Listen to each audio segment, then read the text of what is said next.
Okay, good evening to all of you and welcome to all in Manish sir classes, and this is video lecture series on metal forming process, and this is lecture number 10, and in this lecture I am going to discuss with you rolling process part 3. Now first of all I would like to introduce myself. My name is Manish Singh and I am mechanical engineering faculty and I have done MTech from IIT Delhi in production engineering branch, and my latest gate rank is IR 192 in gate 2020, and I am also engineering services exam written qualified, and I have 9 plus years of teaching experience for gate and engineering services exam, correct? And I have mentored 10,000 plus students across the India, online as well as offline. So once again, welcome to all and good evening to all of you. Good evening, Pratik, Ayush. Good evening, Kushal. चलो तो start करें फिर दोस्तों. तो हम लोग यहाँ पे स्टडी कर रहे हैं analysis of flat rolling. I am audible? Hello, anyone?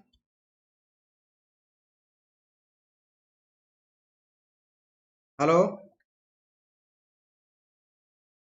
Okay, तो चलिए स्टार्ट करते हैं. Once again you can see here we have two rolls in between. We compress this plate or sheet, yes or no? And the purpose of this rolling is to reduce its cross sectional area by compressing, yes or no? And as we know that the volume of the material before deformation and after deformation is remain same. ये मैं बार बार repeat कर रहा हूँ because this is very important concept और ये आने वाला है, यूज आने वाला है, करेक्ट, आने वाले डिस्कशन में. तो चलिए देखते हैं दोस्तों. ऑलरेडी हमने प्रीवियस सेशंस में कई सारे इंपॉर्टेंट रिलेशंस डेवलप किए थे और उससे रिलेटेड प्रॉब्लम्स भी सॉल्व किए थे, जैसे how to calculate angle of bite, how to calculate true strain, as well as projected length, yes or no, and maximum reduction of height. ये सारे कॉन्सेप्ट ऑलरेडी हमने प्रीवियस सेशन में discuss किए थे. अगर आपने उसे नहीं देखा है तो आप जाके देख सकते हो. एंड वन मोर थिंग, यहाँ पे एक इन्फॉर्मेशन मैं शेयर कर दूं. बहुत सारे स्टूडेंट्स को टेलीग्राम चैनल की लिंक नहीं मिल पा रही होगी, तो इस लेक्चर के डिस्क्रिप्शन में आप जाइए, वहां पे आपको टेलीग्राम की दोनों लिंक मिल जाएगी और उन्हें आप ज्वाइन कर लीजिए, जिससे आपको हर एक लेक्चर का कंटेंट भी मिल जाए और आप मुझसे डायरेक्टली इंटरेक्ट भी हो सको, करेक्ट है? तो चलिए फिर स्टार्ट करते हैं दोस्तों. तो आज हम लोग डिस्कस करेंगे how to determine roll force, and this is very very important topic, क्योंकि पिछले लास्ट 3 to 4 years में काफी क्वेश्चन यहाँ पे पूछे गए हैं और आज हम लोग उन प्रॉब्लम्स को सॉल्व भी करेंगे, करेक्ट है? Now you can see here we have two rolls like this. You can see in between this plate is compressed, yes or no? And once again you can see here this is initial height and this is final height, yes or no? And this is R is the radius of the rolls, yes or no? And now you can see here this plate is compressed between two rolls, and you can see this is, यहाँ पे आप दो arrow देख रहे हो, this is nothing but it is reactive force offered by the plate, and against this reactive force this rolls can apply a pressure, yes or no? Is it clear? And this is arc of contact where this roll can connect with this material and compress it, yes or no? And similarly if you project this curved portion, then you can get like this. एक ऐसा आपको एक straight line मिलेगा and this is called as projected length. अब दोस्तों यहाँ पे हमें एरिया की नीड होगी, एरिया ऑफ क्रॉस सेक्शन की नीड होगी जहाँ पे मटेरियल कंप्रेस हो रहा है, करेक्ट है? तो ऑब्वियसली मैंने आपको बताया था, you can see here this is a cross section of the plate like this.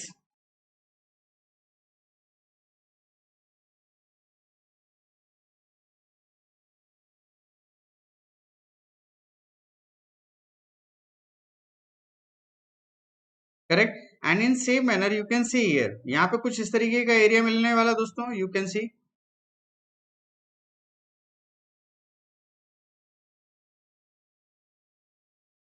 yes or no? ये वह एरिया जहां पे ये रोल आपको क्या करेगा, एक प्रेशर अप्लाई करेगा perpendicular to this surface, correct है? तो ये एरिया है जिसमें रोल, ये और ये कौन सा एरिया दोस्तों? This is projected area. Is it clear? This is projected area. This is a projected area, correct? Otherwise यहाँ पे आपको एक कर्व एरिया मिलता है, yes or no, with respect to this. इसको हमने प्रोजेक्ट किया तो हमें ऐसा एक रेक्टेंगुलर एरिया मिलेगा. And now you can see this is the width which is remain constant before and after deformation, and this is projected length. तो यहाँ से हम सिंपली इस एरिया को लिख सकते हैं LP इंटू डब्ल्यू, करेक्ट है दोस्तों? तो now you can see, first एक बार मैं आपको फिर से बता दूं कि how to calculate true strain. Then with help of this relation epsilon is equal to ln HF by H naught. With the help of this, you can find out the true strain, or and obviously you can get negative value, and this negative value indicates this is compression process. Yes or no? Correct है? Next आप देखते हैं rolling load. How to determine rolling load? You can see the rolling load is nothing but it is a You can see it is given by the roll pressure times the area of contact. Yes or no? Roll pressure times the area of contact between the metal and the rolls. तो simply यहाँ पे आप एक relation देख सकते हो. Correct है. Ideal condition में अगर हम यहाँ पे रिलेशन लिखे रोलिंग लोड का, तो कुछ तरीके से हम लिख सकते हैं. That is P is equal to P times of LP into W. yes or no, where this LP into W is nothing but this is area, projected area. कौन सा एरिया है? This is projected area. Is it clear? Correct. तो pressure, this P is a pressure and LP into W, this is projected area. तो simply आपको यहाँ पे क्या मिल जाएगा? In newton here we can get rolling force. मतलब इस फोर्स से रोल इस मेटल को कंप्रेस कर रहा है. ये नो करेक्ट है. चलिए नेक्स्ट मूव ऑन करते हैं दोस्तों. तो with help of this you can easily find out rolling load. और ये रोलिंग लोड किसके लिए दोस्तों? Rolling load applied by one roll. याद रखना, it is rolling load applied by one roll only. Is it clear? अगर हम दोनों रोल्स की बात करेंगे तो यहाँ पे टू टाइम्स ऑफ आ जाएगा, two times of P. Total rolling load आ जाएगा two times of rolling load applied by one roll. Is it clear? तो यहाँ पे कंफ्यूज नहीं होना. यहाँ पे जो हमने कैलकुलेट, यहाँ पे जो हमने वैल्यू लिखी है, this is apply rolling load applied by one roll से. Yes or no? Correct. And LP का रिलेशन ऑलरेडी आपको पता है, projected length, this is nothing but this is R delta H. Correct है. इस तरीके से आप फाइंड आउट कर सकते हो. And W is a width. Correct. Next चलिए मूव ऑन करते हैं. सिंपलेस्ट केस था ये. Now you can see, as we know that in rolling process the width is remain constant. यहाँ पे क्या होता है दोस्तों? The width is remain constant. It means this process is considered as plane strain condition. Yes or no? और plane strain के लिए मैंने आपको क्या बताया था कि when the one strain is constant then this is called as plane strain. Correct. ये जो प्रोसेस है, this is plane strain deformation process. Is it clear? And now under this plane strain deformation process, sigma naught is nothing but this is yield stress. यहाँ पे क्या है दोस्तों? yield stress, या इसी को हम कहेंगे nominal stress. nominal stress. Is it clear? और yield stress, कुछ भी नाम से आ सकता है. करेक्ट है दोस्तों? तो आपको कंफ्यूज नहीं होना है. इधर it is written as nominal stress और yield stress. करेक्ट. और ये इसकी वैल्यू हम फाइंड आउट कैसे करते हैं? तो this value is determined with the help of इधर वॉन माइसिस क्राइटेरिया और ट्रेस्का क्राइटेरिया. करेक्ट है. अगर आपको ये थोड़ा सा आइडिया नहीं लग रहा हो तो आप प्रीवियस लेक्चर में जाके देख सकते हो. करेक्ट. प्रीवियस लेक्चर कौन से? लेक्चर नंबर 3 एंड 4, जिसमें मैंने specially von Mises Tresca criteria, yielding criteria के बारे में वहां पे डिस्कस किया था. तो von Mises criteria for plane strain condition, इसको जो आपने देखा था तो हमें ये रिलेशन मिला था, this one sigma not dash is equal to 2 by root 3 times of sigma naught. Sigma naught dash is equal to 2 by root 3 times of sigma naught. Is it clear? इस तरीके से दोस्तों आप यहाँ पे इसे फाइंड आउट कर सकते हो. करेक्ट है. और इनको कैसे हम यूज करेंगे मैं अभी और बताऊंगा आपको. नेक्स्ट अगर हम ट्रेस्का क्राइटेरिया यूज करें, ट्रेस्का क्राइटेरिया. करेक्ट है. तो ट्रेस्का क्राइटेरिया के अकॉर्डिंग यहाँ पे क्या वैल्यू था? Sigma not is equal to sigma not dash is equal to sigma not. Yes or no? और इसे मैं फिर से एक बार सॉल्व नहीं करके बताऊंगा कि ये कैसे है. ये आप ऑलरेडी प्रीवियस लेक्चर में जाके देख सकते हो. और ये सारे रिलेशंस मैंने आपको डेराइव करके बताए थे. करेक्ट है. करेक्ट है दोस्तों. तो अब अगर हम यहाँ पे इंस्टेड ऑफ नॉमिनल स्ट्रेस, जो हमने प्रीवियस स्लाइड में यहाँ पे प्रेशर, अगर हमें डायरेक्टली पता था कि ये रोल कितना प्रेशर अप्लाई कर रहा है, तो आपने डायरेक्टली रोलिंग लोड कैलकुलेट कर लिया था. But when we don't know the value of exact how much pressure is applied by the roll, then how to determine rolling load. तो दोस्तों यहाँ पे आपके पास पता होगा स्ट्रेंथ, मटेरियल की स्ट्रेंथ पता होगी कि how much minimum load is required to deform it. Yes or no? And on the basis of these criteria you can use this sigma naught values. Correct. और ये सिग्मा नॉट क्यों आया दोस्तों? This is called as nominal stress. Nominal stress and nominal stress इधर determined by von Mises criteria और Tresca criteria. Von Mises criteria है तो 2 by root 3 times of sigma not. अब आपको लग रहा होगा कि sigma not dash and sigma में क्या डिफरेंस है. तो ये भी हमने ऑलरेडी डिस्कस किया, लेकिन मैं आपको फिर से बता दूं. तो सिग्मा नॉट डैश यहाँ पे जो मैं लिख रहा हूं, this is called as nominal stress. ये आप कह सकते हो कि minimum stress required to deform the material on the basis of von Mises criteria when we have plane strain condition. Is it clear? Correct है दोस्तों. इसे मैं और क्या कह सकता हूं? This is minimum stress, minimum stress required to deform the material to deform the material under plane strain condition. Under plane strain condition correct है, ये दोस्तों होगा आपका sigma not dash. Is it clear? And similarly अगर मैं यहाँ पे sigma not की बात करूं तो सिग्मा नॉट होगा आपका S Y T, yield tensile stress, या यहीं पे एक और इसी की जगह पे सिग्मा नॉट की जगह पे एक और टर्म आ सकता है, दैट इज सिग्मा एम, जो कि आपका कहलाएगा mean flow stress. Mean flow stress correct है. आप कौन सी स्ट्रेस को कहां पे अप्लाई करेंगे मैं आपको बताता हूं. करेक्ट है. तो चलिए, अगर आपको डायरेक्ट यील्ड स्ट्रेस दे देता है कि मटेरियल की यील्ड स्ट्रेंथ इतनी है, तो आप बताओ कि how much rolling load is required on the basis of plane strain condition and von Mises criteria. तो आप इन दोनों रिलेशन को यूज कर सकते हो. Sigma not dash is equal to 2/√3 times of sigma not, और ट्रेस का है तो sigma not dash is equal to sigma not. और इस रिलेशन को यहाँ पे देखो, stress into area, LP into W is area. Correct. Area से जैसे आपने मल्टीप्लाई किया तो इमीडिएट आपको यहाँ पे मिल जाएगा कि how much minimum rolling load is required. Next, कई बार आपको देखो स्ट्रेस इस फॉर्म में गिवन होगा. करेक्ट. और ये स्ट्रेस ये क्या कहलाता है दोस्तों? This is nothing but this is flow stress, sigma F. This is flow stress and this is power law. और ये क्या होता है? K epsilon to the power n, where K is a strengthening coefficient, epsilon is a true strain and n is exponential index. Yes और no? यह strain hardening exponent भी बोलते हैं. करेक्ट है. और इसे भी हमने बहुत डिटेल से डिस्कस किया है प्रीवियस लेक्चर्स में. अगर आपने देखा होगा तो आपको इसके बारे में आइडिया होगा. और जब भी आपको स्ट्रेस इस कंडीशन में गिवन हो, आपको डायरेक्टली ये सिग्मा नॉट की वैल्यू नहीं दे रहा है. करेक्ट. आपको डायरेक्टली सिग्मा नॉट की जगह एस वाई टी की वैल्यू आपको डायरेक्टली गिवन नहीं है. आपको किस फॉर्म में मिल रहा है? इन दिस इक्वेशन के फॉर्म में मिल रहा है. एंड जब भी आपको ऐसी सिचुएशन मिले, इस तरीके से आपको स्ट्रेसेस की वैल्यू मिले, तो आपका नेक्स्ट स्टेप होगा, first you find out the mean flow stress. Is it clear? और मीन फ्लो स्ट्रेस की वैल्यू क्या है? Sigma M is equal to K epsilon to the power n upon n plus 1. और आप कहोगे sir ये equation कहां से आया? तो इसके लिए भी अपने कंप्लीट डेरिवेशन मैंने आपको बताया हुआ है. ऐसा नो दोस्तों.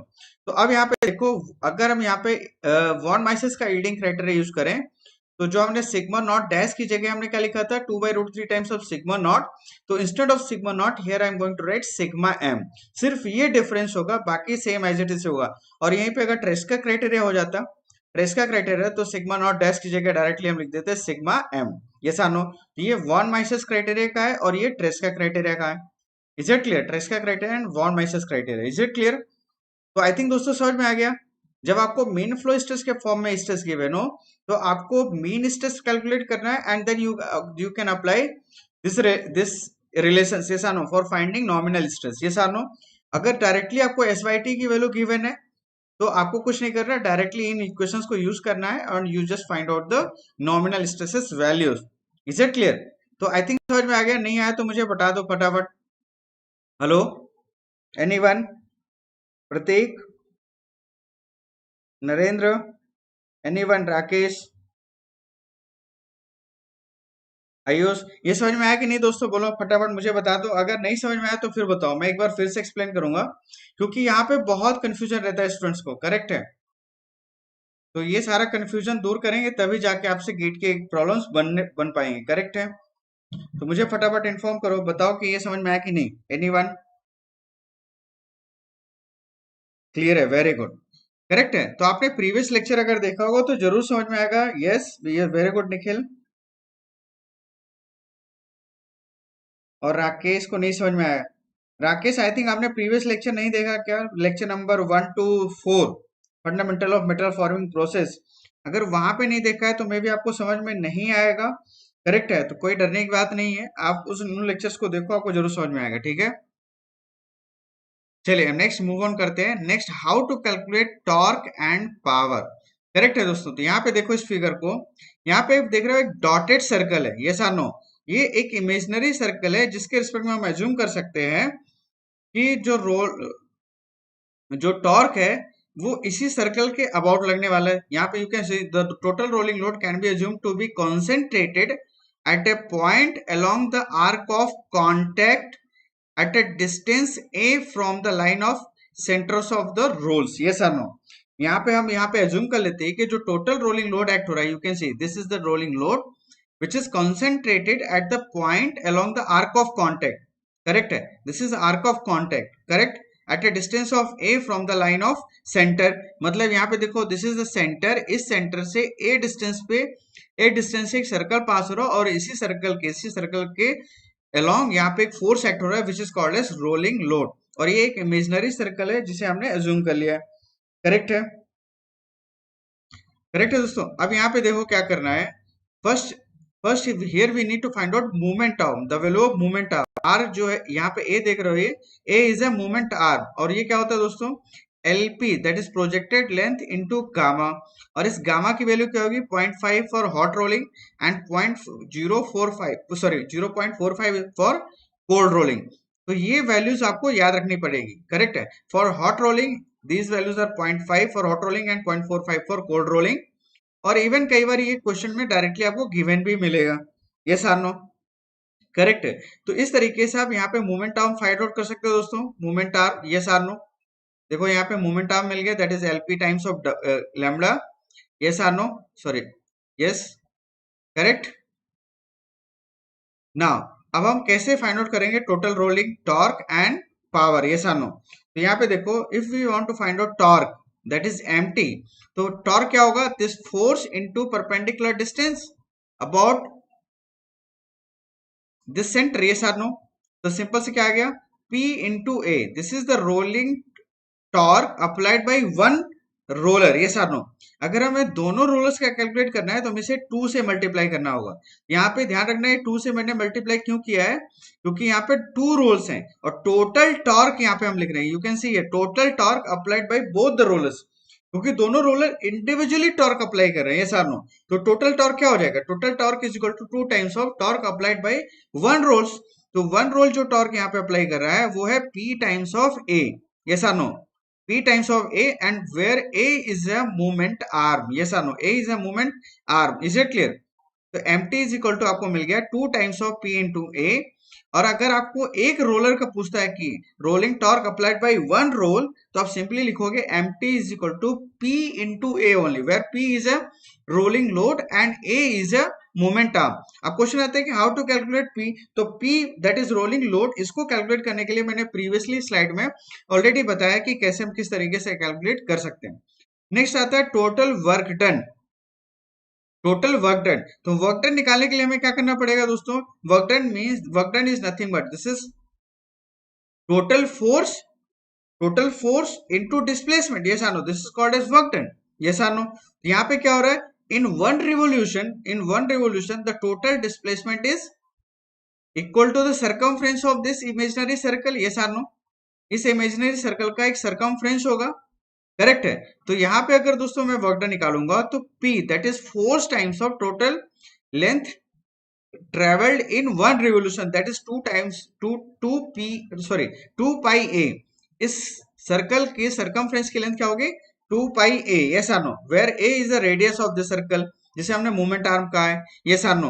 तो सिंपली हम क्या लिख सकते हैं, P into 2 pi A. This is total work done by one roles. Eight दोनों रोल्स का अगर मुझे लिखना है तो हम 2 टाइम्स से यहाँ पे मल्टीप्लाई कर देंगे. And in same manner if you want to calculate power calculate करना तो क्या करना पड़ेगा, पावर के लिए यहाँ पे आप दोस्तों आप डायरेक्टली यहाँ पे रिलेशन ले सकते हो. Power is equal to, it is nothing but this is rolling torque into omega. Yes or no. और ओमेगा क्या होता है, it is nothing but this is 2 pi n by 60, where n is in RPM. Correct. अगर n RPM में है तो अब आप यहाँ पे क्या लिख सकते हो, 2 पाई n बाई 60 ओमेगा, और इसकी यूनिट क्या होगी, radian per second. Yes or no, radian per second. Is it clear.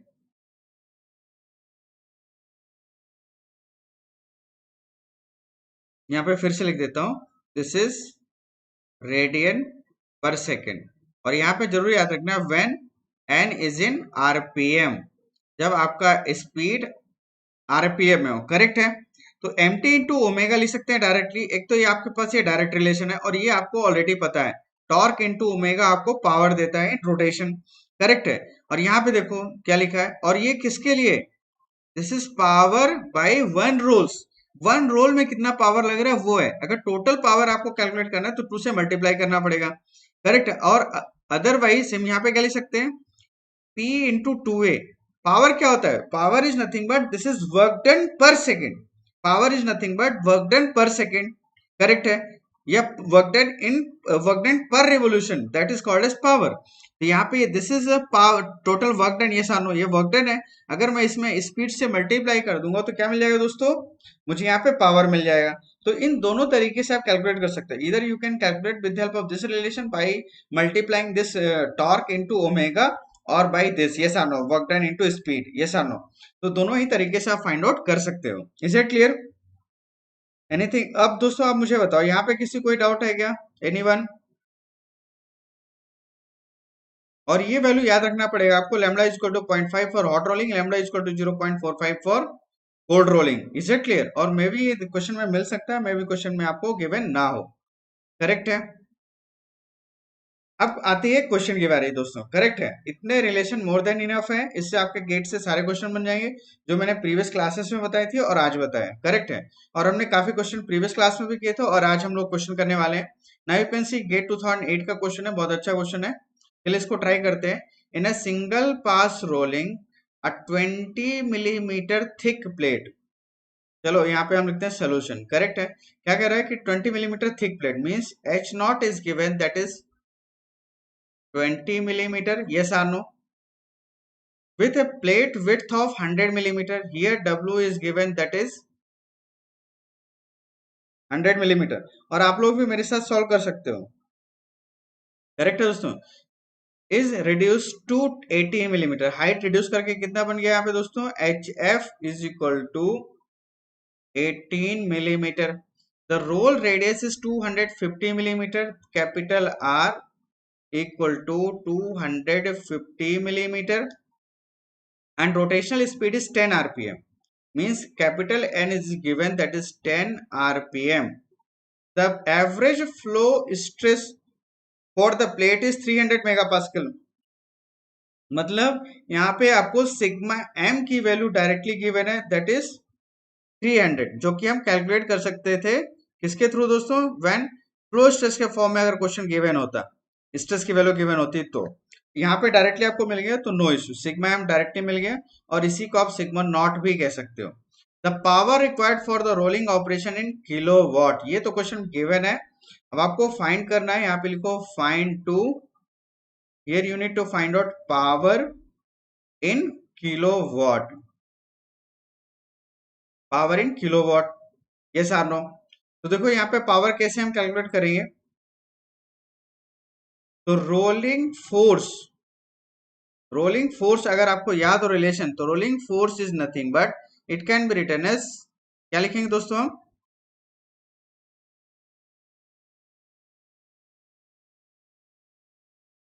यहाँ पे क्या है दोस्तों, sigma M times of projected area, that is LP into width, yes or no. तो चलो इनकी वैल्यूज पुट कर देते हैं। Sigma M is already given, that is 300 megapascal, correct, into LP, LP की जगह हम लिख सकते हैं root of R delta H, yes or no. और रेडियस भी गिवन है क्या, yes 250 into delta H, delta H क्या आएगा दोस्तों, 20 है और 18, करेक्ट है, तो 2 मिलीमीटर। ये मुझे कैलकुलेट कर लेना चाहिए था पहले से, चलो मैं यहाँ पे लिख देता हूँ, delta H is equal to H not minus H F, और यहीं से अगर मैं इसे कैलकुलेट करूंगा तो 20 माइनस 18, दैट इज 2 मिलीमीटर, ये वैल्यू आएगी, yes or no,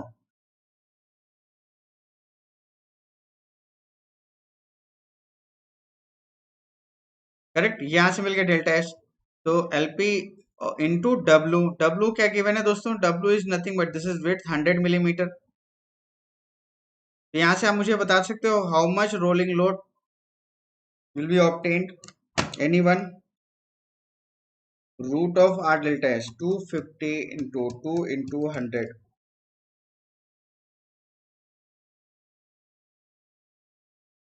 okay, into 300,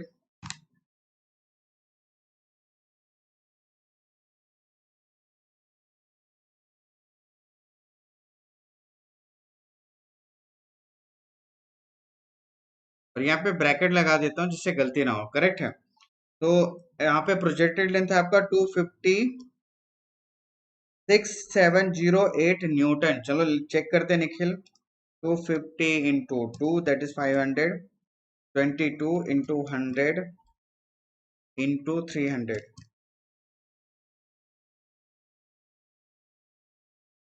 तो यहाँ पे दोस्तों आ रहा है 6708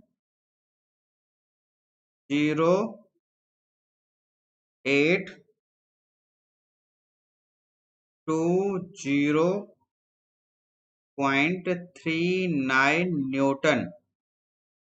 करेक्ट है दोस्तों, ये आएगा 670820। करेक्ट है।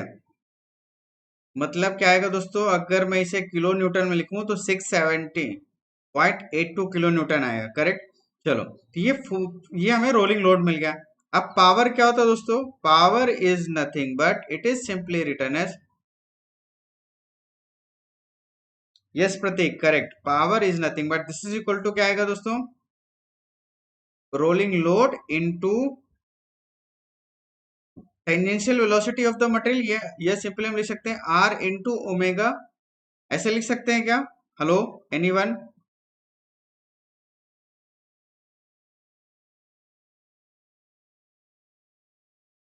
करेक्ट है।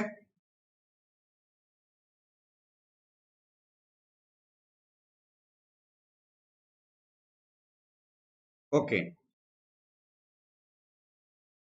तो ये समझ में आया दोस्तों हमने कैसे लिख दिया? Yes or no? आप कहोगे सर ये रिलेशन तो हमने देखा ही नहीं था। तो चलो मैं एक बार फिर से आपको थोड़ा सा आइडिया दे देता हूँ, फिर मैं इसको दोबारा लिखता हूँ। करेक्ट है। मैंने आपको बताया था कि power equal to M T, that is rolling torque into omega होगा। ये सानो, और टॉर्क क्या लिख सकते हैं हम? Rolling load into, correct, rolling load into, यहाँ पे देखो कुछ मेंशन नहीं है in single pass rolling operation, ये हॉट रोलिंग है, कोल्ड रोलिंग है, कुछ भी यहाँ पे एज इट इज मेंशन नहीं है। करेक्ट है, यहाँ पे कुछ भी मेंशन नहीं है। Power is equal to force upon time. Pratik, ये फोर्स अपॉन टाइम नहीं होता कभी बालक, वर्क डन अपॉन टाइम होगा, है ना? तो यहाँ पे एक तरीका है, यहाँ पे मैं दो तरीके से आंसर कैलकुलेट करूंगा, वी डोंट नो कि वो कौन सा होना चाहिए। एक्चुअल में अगर हम यहाँ पे लिखें तो हमें यहाँ पे लिखना चाहिए P into movement arm, P into movement arm into omega, P into movement arm into omega.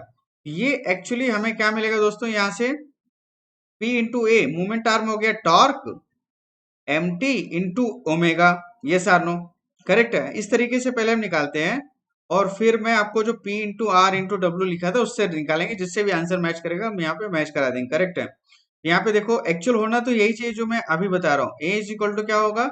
Projected length into lambda. ये सार नो, ऑल्दो यहाँ पे कुछ भी मेंशन नहीं है कि ये हॉट वर्किंग है कोल्ड वर्किंग है, बट चूंकि यहाँ पे रिडक्शन काफी कम है, 20 मिलीमीटर से 2 मिलीमीटर में रिडक्शन है, जो कि काफी कम होता है। तो हम यहाँ पे कंसिडर कर सकते हैं this is cold working condition. Correct है, या कुछ भी एज्यूम कर लो, डजेंट मैटर, काफी कम डिफरेंस होता है। तो एलपी होगा दोस्तों R into delta H into इधर वी कैन यूज 0.5 और 4.5, है ना? तो 0.5 से पहले हम आंसर निकाल के देखते हैं, अगर मिल गया तो ठीक है, क्योंकि यहाँ पे क्रिस्टल क्लियर कुछ मेंशन नहीं है कि ये हॉट वर्किंग कंडीशन है या कोल्ड वर्किंग कंडीशन है। करेक्ट है। तो हम यहाँ पे अज्यूम कर लेते हैं चलो कि इट इज हॉट वर्किंग, चलो, है ना? अदरवाइज ये कोल्ड वर्किंग हो सकता है, क्योंकि यहाँ पे रिडक्शन काफी कम है, बट डजेंट मैटर, किसी से भी थोड़ा माइनर चेंजेस ही होगा। अगर बहुत ज्यादा चेंज आंसर में मिलेगा तो हम लोग उसे चेक कर लेंगे। तो R into delta H is nothing but 2, यहाँ से आ गया ये आपको 0.5। ये मोमेंट आर्म की लेंथ दोस्तों यहाँ पे जो I A is equal to 11.18 millimetre. Correct है। और जैसे मुझे ये मिल गया, और साथ में चलो ओमेगा भी कैलकुलेट कर लेते हैं। तो ओमेगा इज इक्वल टू क्या होगा? 2 पाई n/60। करेक्ट। तो यहाँ पे लिख देता हूँ 2 pi n is given, that is 10 RPM। तो 10/60। तो इसकी वैल्यू देखो क्या आती है, 2 into pi 1.04 1.046 radian per second. अब यहाँ पे मैं इसकी वैल्यू पुट करके दोस्तों पावर कैलकुलेट कर लेता हूँ। चलो देखो क्या आंसर आता है। 6708 to 0.39 into 11.18 into 1.046।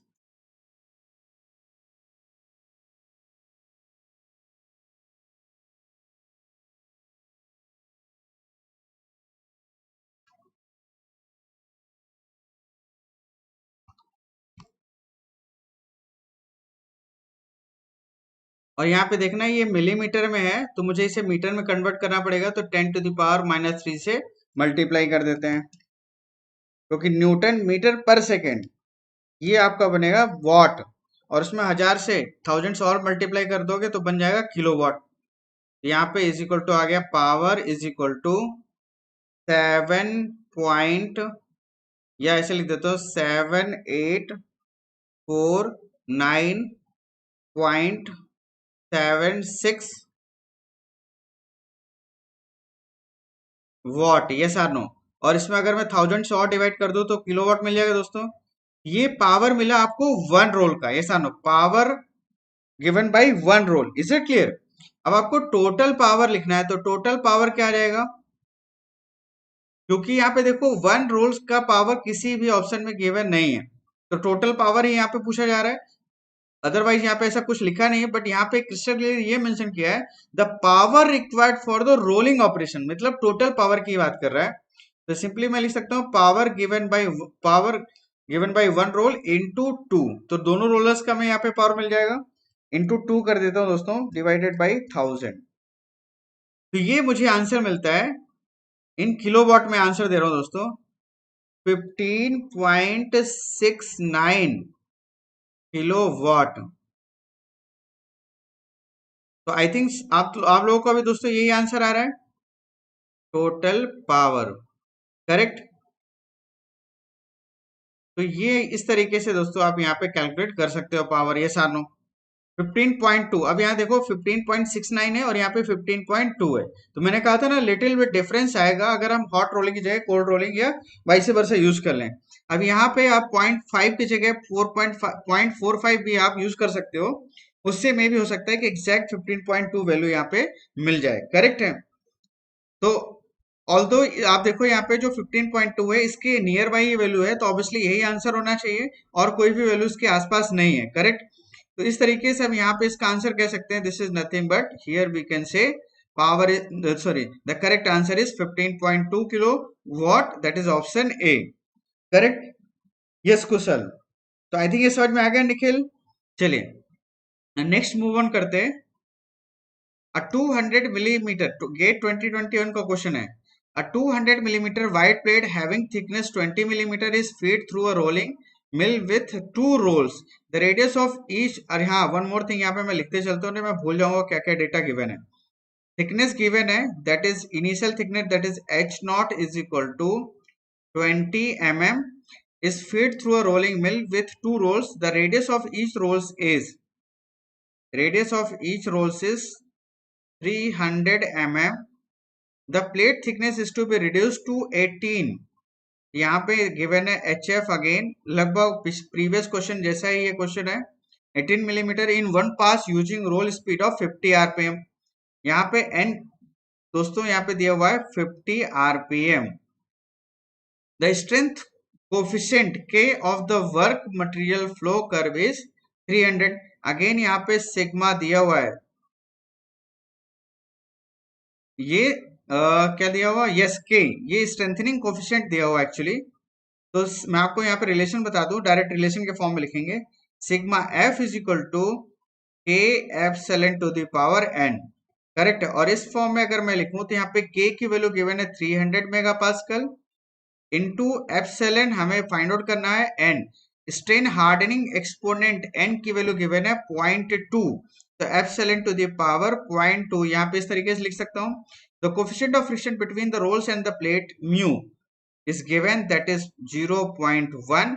If the friction is sufficient to permit the rolling operation, then the roll force आपको कैलकुलेट करना है P in kilo Newton. Correct है दोस्तों? अब देखो,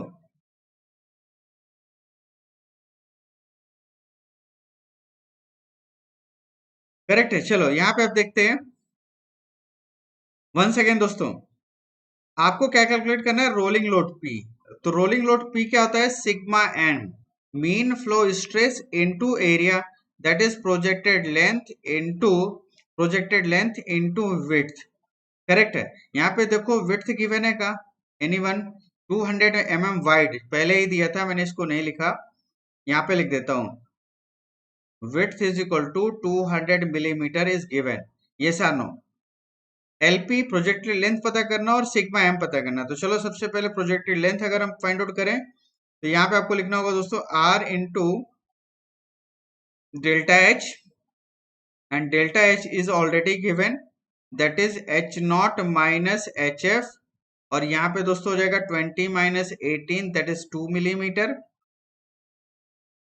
यस आर नो?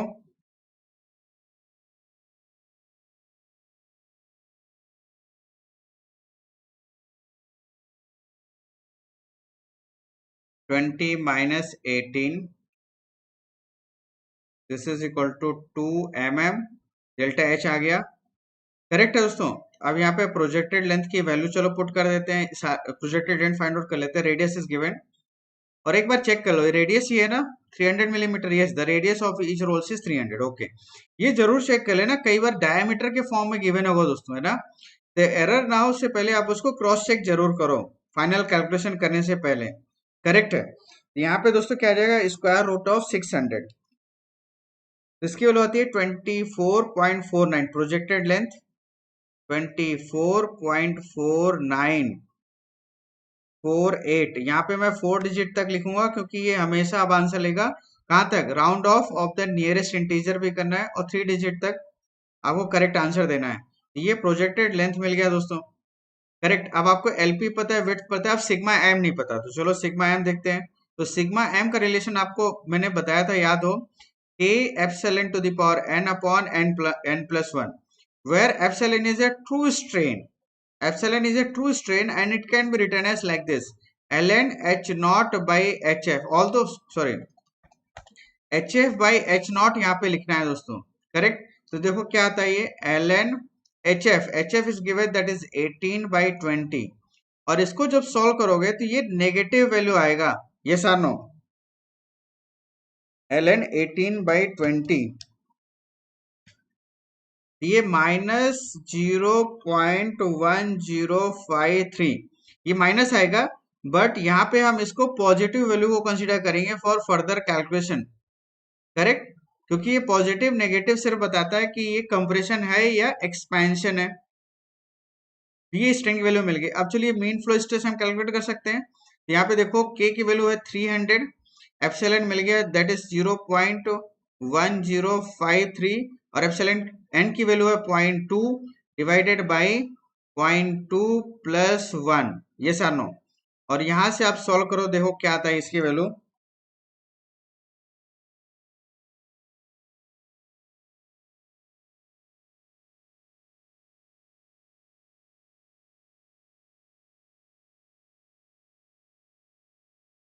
इसकी वैल्यू आती है दोस्तों 159.396 मेगा पास्कल. आई थिंक आप लोग का भी यही आंसर आ रहा है. एनीवन? प्रत्येक, कुशल, निखिल, यही आंसर आ रहा है क्या? 159.396 sigma M mean flow stress. और जैसे मीन फ्लो स्ट्रेस मिल गया, अब हमारा काम है अब इस रिलेशन में वैल्यू पुट करना है. ये सारनो, और आपको सिंपल सा आंसर मिल जाएगा. तो P is equal to 159.396 into क्या है दोस्तों? LP projected length, that is 24.4948 into width is that is 200. अब देखो ये मेगा पास्कल में, और 1 megapascal is equal to होता है 1 न्यूटन पर मिलीमीटर स्क्वायर. ये हो गए स्ट्रेस की यूनिट. प्रोजेक्टेड लेंथ की यूनिट है मिलीमीटर, और इस विड्थ की यूनिट है मिलीमीटर.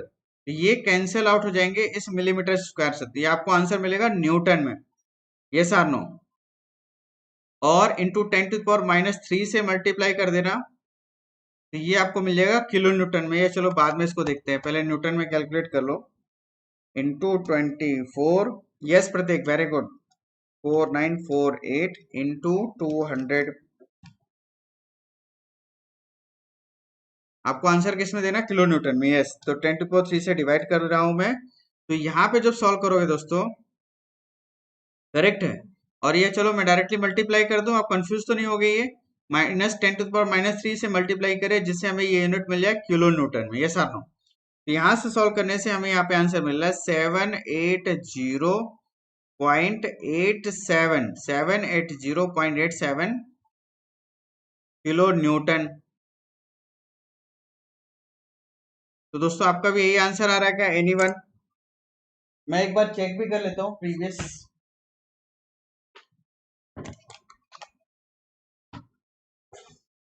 780 ना, एक बार मैं चेक कर लेता हूँ। कई बार क्या होता है कि कैलकुलेशन कहीं मिस्टेक हो जाती है और आंसर गलत आ जाता है, ठीक है। तो इसको इंश्योर करने के लिए मैं 100% चेक करूंगा। 780 point, yes, correct answer, very good, same answer है, करेक्ट आंसर है दोस्तों।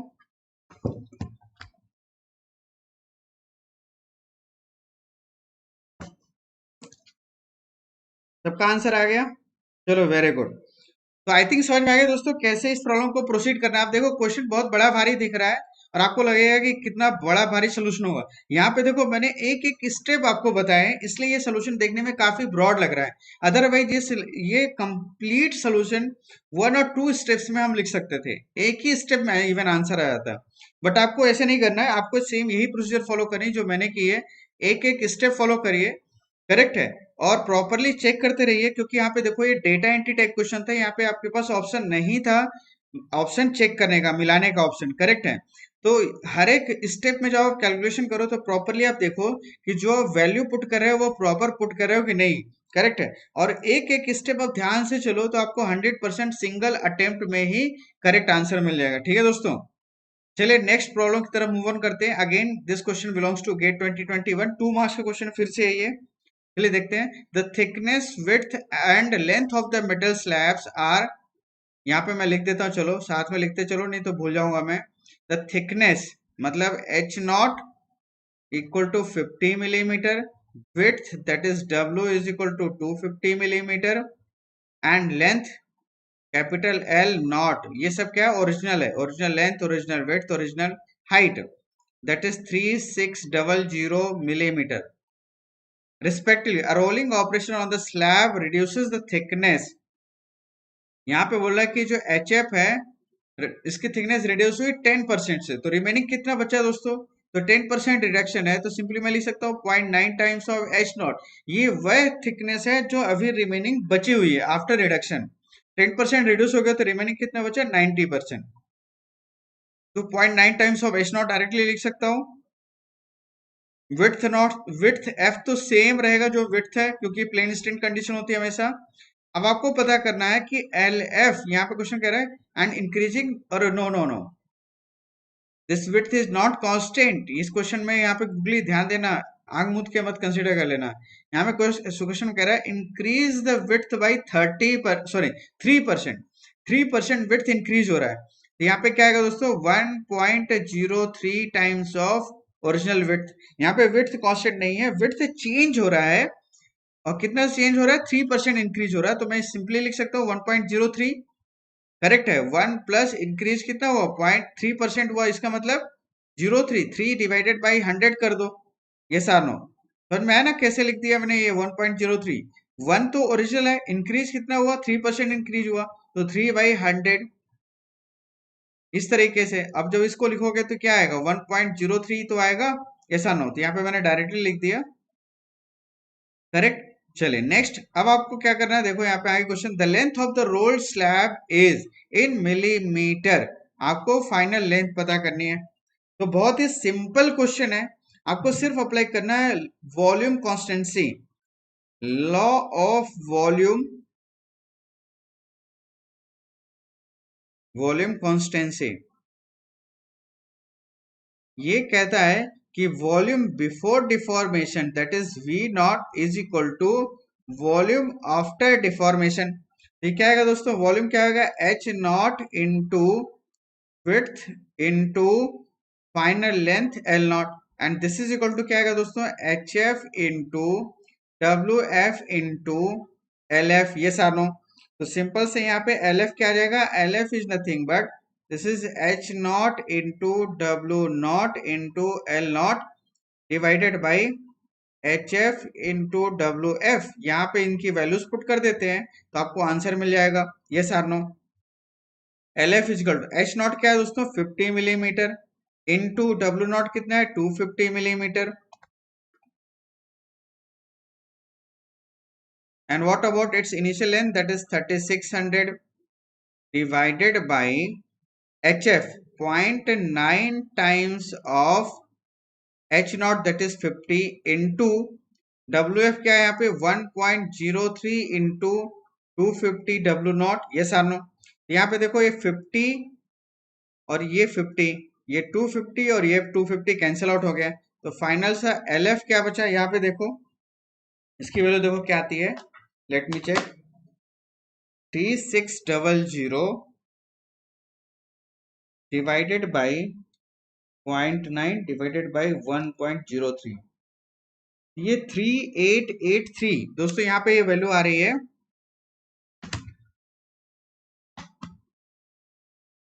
3883.495 मिलीमीटर। इज इट क्लियर, ये आपका आंसर है दोस्तों।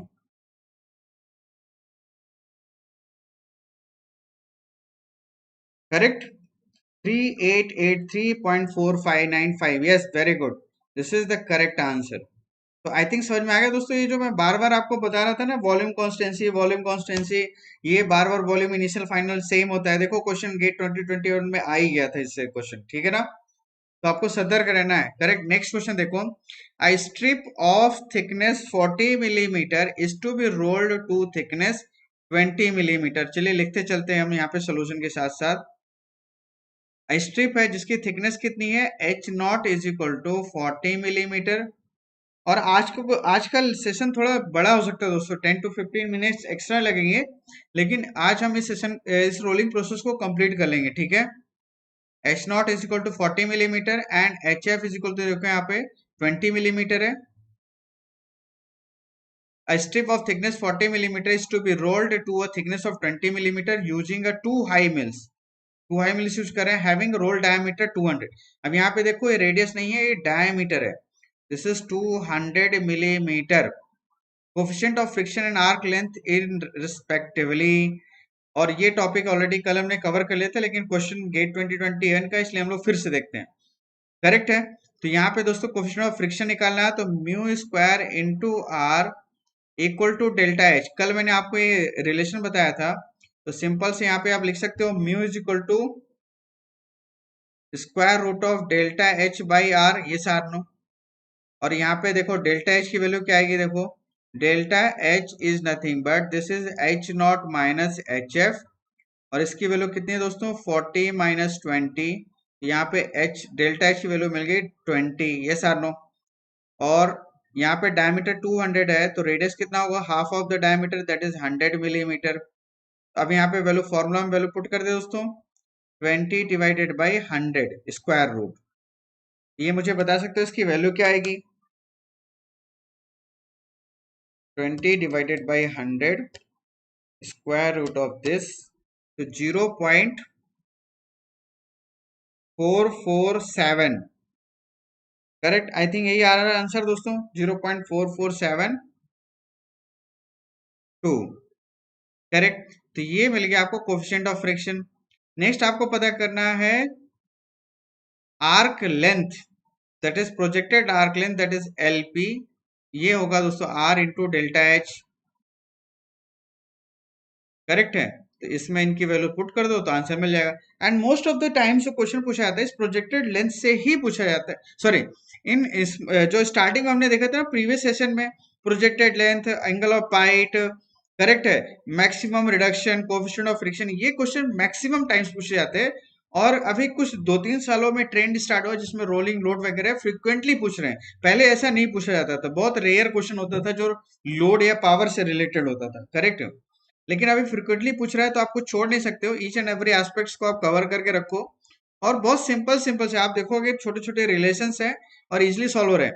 और इसका जो कंप्लीट डेरिवेशन है वो हम लोग यहाँ पे नहीं देख रहे हैं ना, क्योंकि उसकी नीड नहीं है। अदरवाइज यहाँ पे अगर हम लोग स्टडी करते हैं तो स्लैब मेथड से हम हर एक प्रोसेस को कंप्लीटली एनालाइज कर सकते थे। उसके लिए काफी बड़े बड़े डेरिवेशंस होते हैं, उनको सॉल्व करते हैं, रिलेशंस मिलते हैं, उनकी नीड यहाँ पे नहीं है। करेक्ट। आर डेल्टा एच यहाँ पे वैल्यू पुट कर दो, क्या आएगा दोस्तों, radius is 100 and delta H is 20। LP क्या आएगा दोस्तों,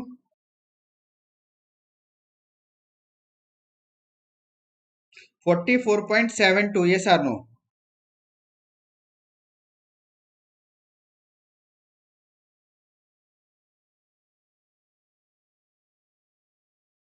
यहाँ से आपको आंसर मिल गया, correct answer is 0.4472 and 44.72।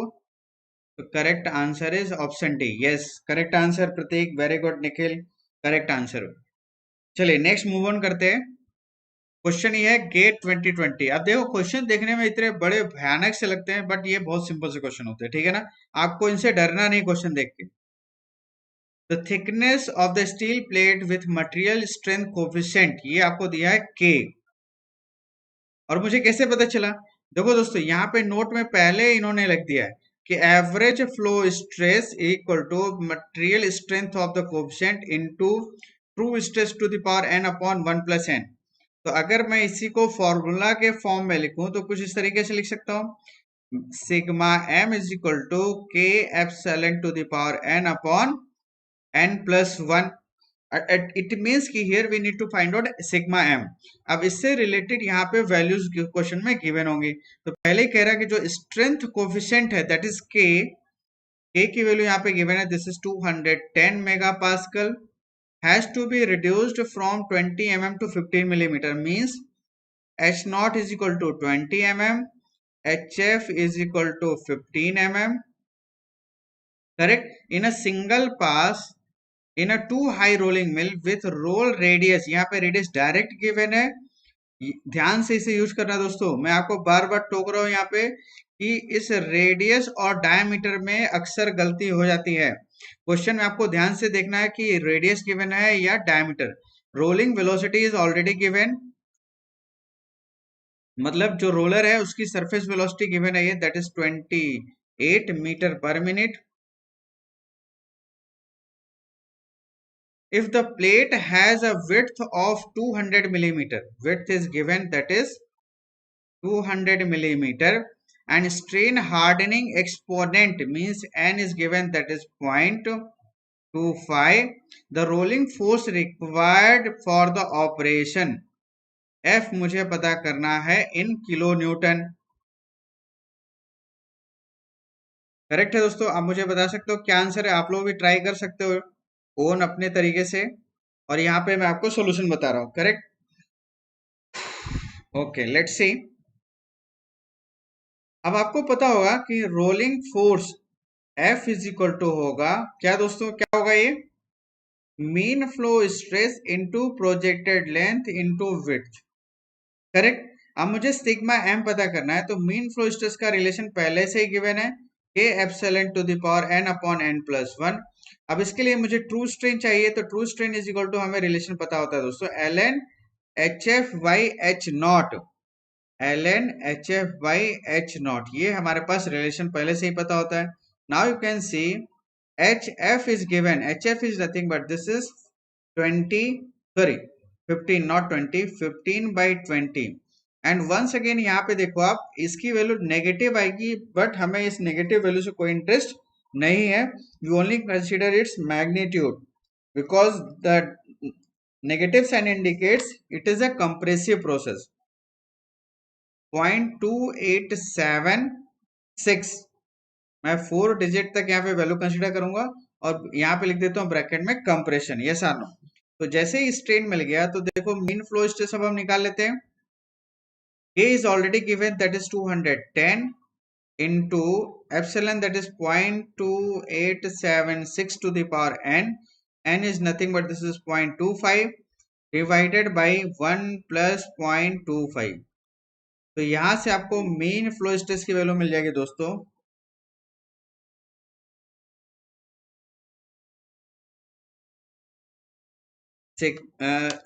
this to the power 0.25 into 210 divided by 1.25। Okay, तो इसकी वैल्यू आ जाती है दोस्तों 123.037 करेक्ट मेगा पास्कल। अब हमें सिग्मा मिल गया, प्रोजेक्टेड लेंथ और पता कर लेते हैं, ये डायरेक्टली या फोर्स में लिख देते हैं। करेक्ट, देखो यहाँ पे 123.037 इंटू प्रोजेक्टेड लेंथ होगा दोस्तों are delta H, radius is directly given that is 450 into delta H क्या होगा दोस्तों 50 20 माइनस 15 दैट इज 5 इंटू ये ब्रैकेट के अंदर रख देना, कंफ्यूज मत होना कि विड्थ को भी स्क्वायर रूट के अंदर रख लो, इंटू 200। तो ये जो भी मिलेगा हमें न्यूटन में मिलेगा। करेक्ट है दोस्तों। और इवन 1000 से अगर हम डिवाइड कर दे 10 टू पावर 3 माइनस 3 से मल्टीप्लाई कर देता हूँ तो दोस्तों यहाँ से क्या मिल जाएगा मुझे इन किलो न्यूटन। करेक्ट है, तो यहाँ पे जो मैंने 10 टू पावर माइनस 3 से मल्टीप्लाई किया है just for finding this value in kilo Newton. Correct, तो यहाँ पे देखो इसकी वैल्यू क्या आ रही है इनटू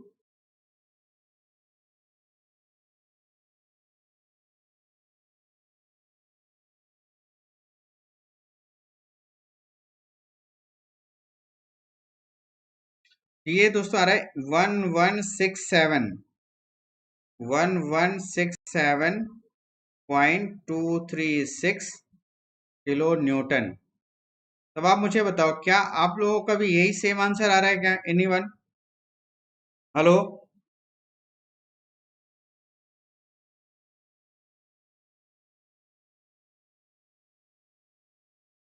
यस 1167 प्रतीक 2609 नहीं, ये फोर्स पूछा है, रोलिंग फोर्स रिक्वायर्ड। आपको डबल करके मल्टीप्लाई करके आंसर नहीं देना है। पावर पूछे तो उसके साथ आप टोटल मल्टीप्लाई करके दो। करेक्ट है, फोर्स पूछे तो आपको सिंगल, अभी देखो ना प्रीवियस सेशन में प्रीवियस जो प्रॉब्लम्स हमने सॉल्व की सब जगह हमने यही कैलकुलेट किया। देखो चलो मैं दिखा देता हूँ, जब भी फोर्स पूछा है तो हमने डायरेक्टली आंसर दिया है। यहाँ पे देखो, यहाँ पे हमने 2 से मल्टीप्लाई नहीं किया, यस आर नो। तो जब भी फोर्स पूछे तो नहीं करना है ना। पावर पूछे टोटल पावर, तो उस केस में आपका 2 टाइम्स ऑफ पावर होगा। करेक्ट है, क्योंकि टोटल पावर, हम रोलिंग पावर का मतलब क्या है कि how much total power required to perform rolling operation, yes or no. तो दोनों रोलर को हम इंडिविजुअली पावर सप्लाई कर रहे हैं, इसलिए हम दोनों को ऐड करेंगे। करेक्ट, चलो यहाँ पे नेक्स्ट क्वेश्चन देखो, गेट 2019 का एक क्वेश्चन है। The thickness of a sheet is reduced by rolling without any change in width। यहाँ पे देखो प्लेन स्ट्रेन कंडीशन है, यूजिंग 600 मिलीमीटर डायमीटर रोल्स। यहाँ पे डायमीटर गिवन है दोस्तों, diameter is equal to 600, diameter is equal to 600 mm। Neglect elastic deflection of the rolls and assume that the coefficient of friction between roll and workpiece interface is 0.05।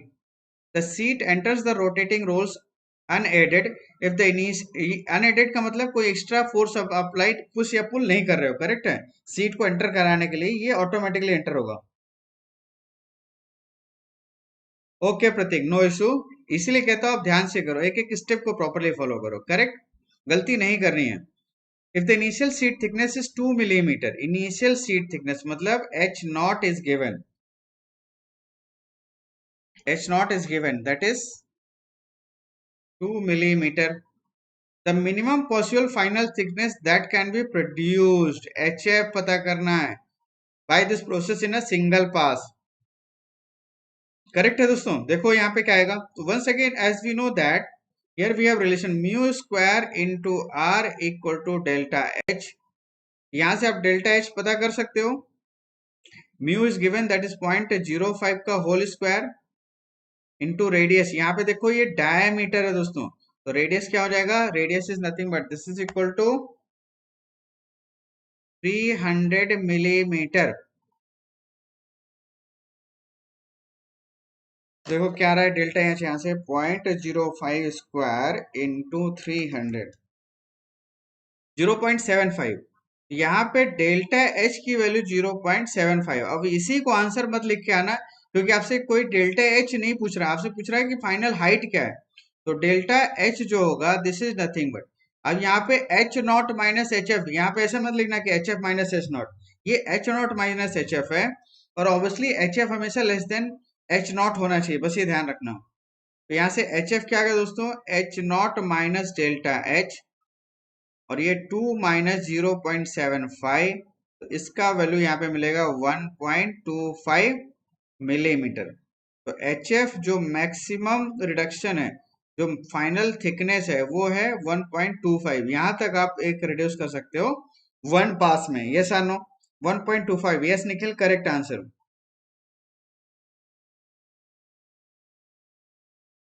चलो एक question यहाँ पे next देखते हैं। I think this is last question, नहीं एक आध question और है, चलो कोई बात नहीं।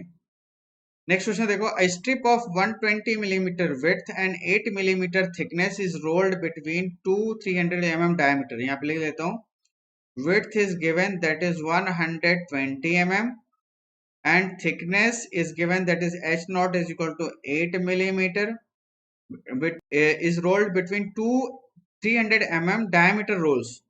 मतलब diameter is given again, याद रखना यहाँ पे गलती नहीं करनी है। और रेडियस क्या हो जाएगा, मैं अभी से लिख देता हूँ, half of this diameter 150। To get a strip of 120 millimetre, width is remain same, और थिकनेस जो है दोस्तों यहाँ पे एच एफ, मैं विड्थ नहीं लिख रहा हूँ, एच एफ लिख रहा हूँ यहाँ पे। एच एफ आएगा 7.2 मिलीमीटर। इसका मतलब क्या हुआ, डेल्टा एच भी डायरेक्ट लिख दूं, delta H is equal to क्या मिलेगा ये दोस्तों यहाँ पे 0.8 मिलीमीटर।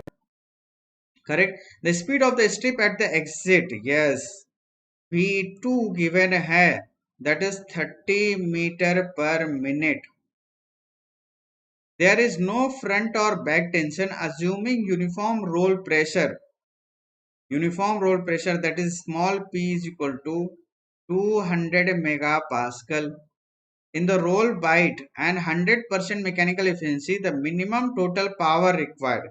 Minimum total power, तो पावर इज इक्वल टू क्या होगा दोस्तों, 2 टाइम्स, अब याद रखना 2 times of load into rolling load into, sorry,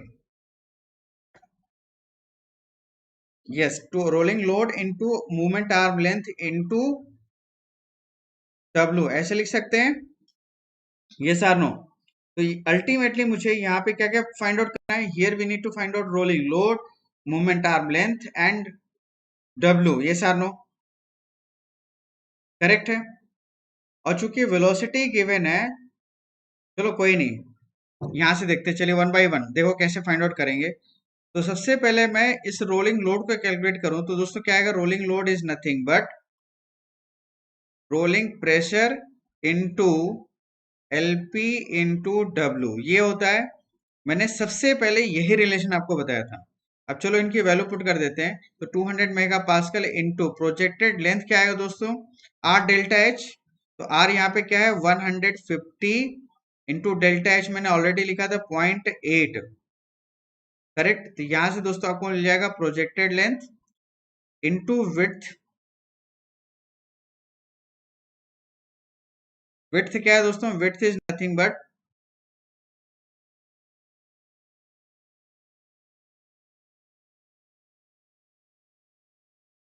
width is 120। Yes or no. अब देखो यहाँ पे क्या आंसर आ रहा है, और ये न्यूटन में आएगा दोस्तों, याद रखना, करेक्ट है।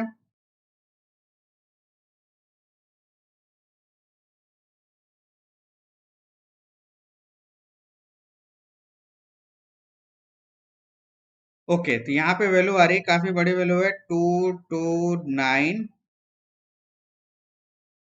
Sorry 262,906.827 Newton. तो ये हमारे पास रोलिंग लोड मिल गया। अब मोमेंट आर्म देखो क्या आएगा, तो ए इज इक्वल टू होता है एल पी इंटू लैमडा। यहाँ पे ऐसा कुछ मेंशन है कि whether it is hot rolling और कोल्ड रोलिंग, जो भी है हम लैम्डा की वैल्यू 0.5 एज्यूम करते हैं। करेक्ट है दोस्तों? तो यहाँ पे प्रोजेक्टिव लेंथ क्या है? Square root of R delta S, that is 150 into 0.8 into 0.5 कर देता हूँ। चलो, ए की वैल्यू क्या आ गई दोस्तों यहाँ पे?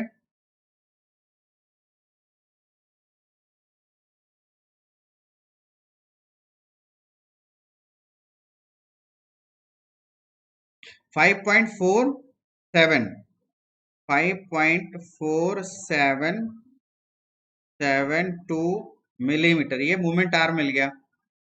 अब हमें पता करना ओमेगा। अब देखो, ओमेगा के लिए आपको क्या चाहिए? Omega is equal to 2 pi N, 2 pi N by 60। अब यहाँ पे देखो n is not given, correct?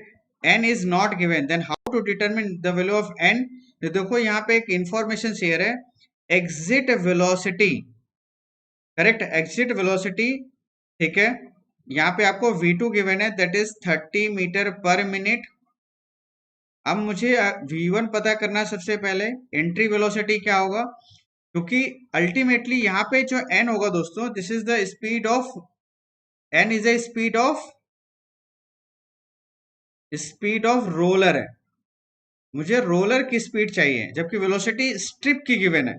Correct, it means कि न्यूट्रल पॉइंट पे रोलर की वेलोसिटी और मटेरियल की वेलोसिटी सेम होती है। करेक्ट है, इसलिए मुझे सबसे पहले v1 कैलकुलेट करना होगा। v1 कैसे कैलकुलेट करते हैं? वॉल्यूम कॉन्स्टेंसी से। तो सिंपली मैं यहाँ पे लिख सकता हूँ, देखो, h not w not into v1 is equal to H F into W F into V two, yes or no. और विड्थ तो रिमेन सेम है, तो यहाँ पे v2 डायरेक्टली मिल जाएगा दोस्तों। देखो, और कई जगह मैं स्मॉल लेटर लिख रहा हूँ, कई जगह मैं कैपिटल, तो मैं इसको सबको यूनिफॉर्म कर देता हूँ दोस्तों। लेट्स सी,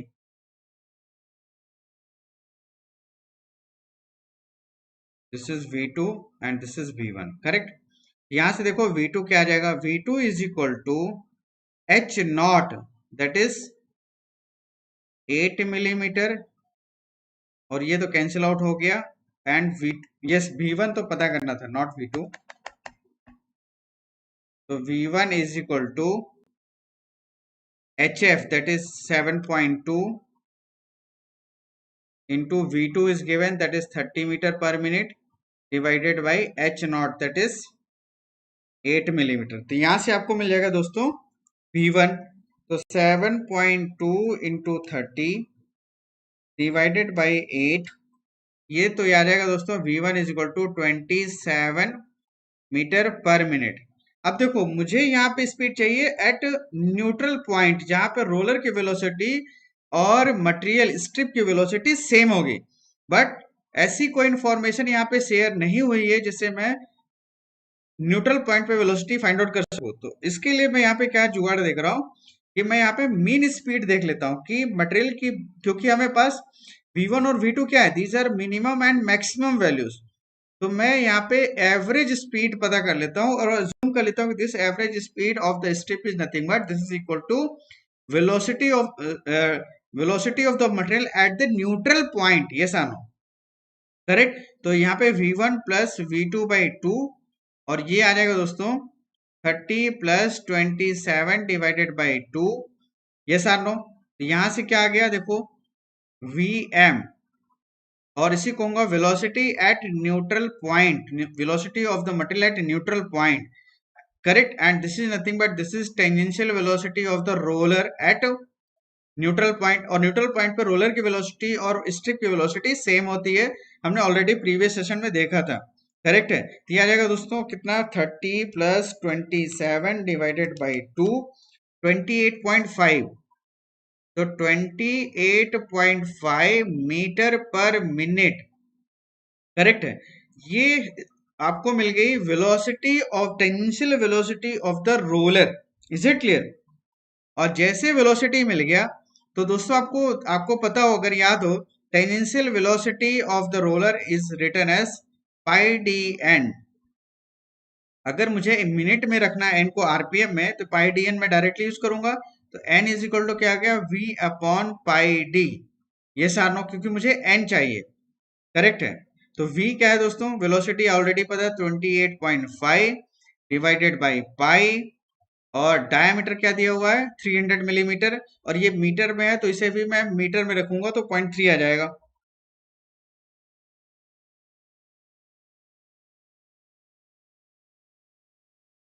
ये दोस्तों आ रहा है यहाँ पे स्पीड 30.25 आरपीएम।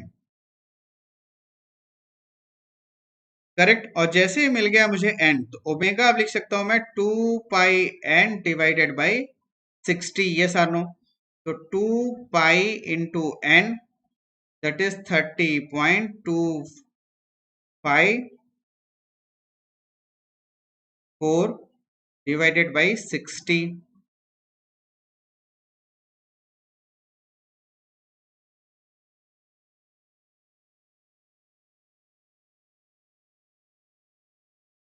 तो यहां से दोस्तों आपको ओमेगा की वैल्यू मिल रही है। यहाँ पे देखो क्या आ रहा है, omega is equal to 3.166 radian per second. तो ये आ गया आपको omega. And once you get omega A and P, तो अब आप यहां से पावर कैलकुलेट कर सकते हो दोस्तों। तो आई थिंक मैं पावर इस नेक्स्ट स्लाइड में कैलकुलेट करता हूं। यहाँ पे देखो, power is equal to 2 times force into moment arm into length of moment arm into omega. इस तरीके से कैलकुलेट कर सकते हो दोस्तों। तो 2 इंटू पी, देखो यहाँ पे पी की वैल्यू क्या है, यहाँ पे देख सकते हो। पी हमने कैलकुलेट किया था दिस वन, 262। अच्छा आपने लिखा है, मैं यहीं से देख लेता हूँ, बार बार मुझे बाहर जाना पड़ेगा। 262,906 करेक्ट लिखा ना दोस्तों, 906। और हाँ, पॉइंट के बाद 3 डिजिट तक 827 भी कंसिडर करना पड़ेगा। 827 इंटू मोमेंट आर्म की लेंथ क्या है दोस्तों, मोमेंट आर्म की लेंथ है 5.4772, 5.4772।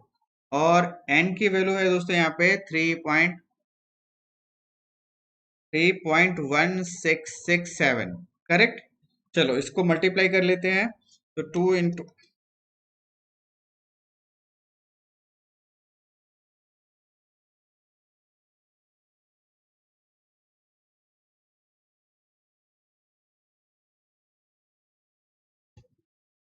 करेक्ट है दोस्तों। अब देखो यहाँ पे फोर्स इंटू ए, ए आपका मिलीमीटर में था तो इसे मीटर में कन्वर्ट करने के लिए मैं -3 से मल्टीप्लाई कर दूं, तो ये आपको आ जाएगा वॉट में। और इसे किलो वॉट में कन्वर्ट करने के लिए 10⁻³ से और मल्टीप्लाई कर देता हूँ, तो अब मुझे मुझे जो आंसर मिलेगा वो किलो वॉट में मिलेगा।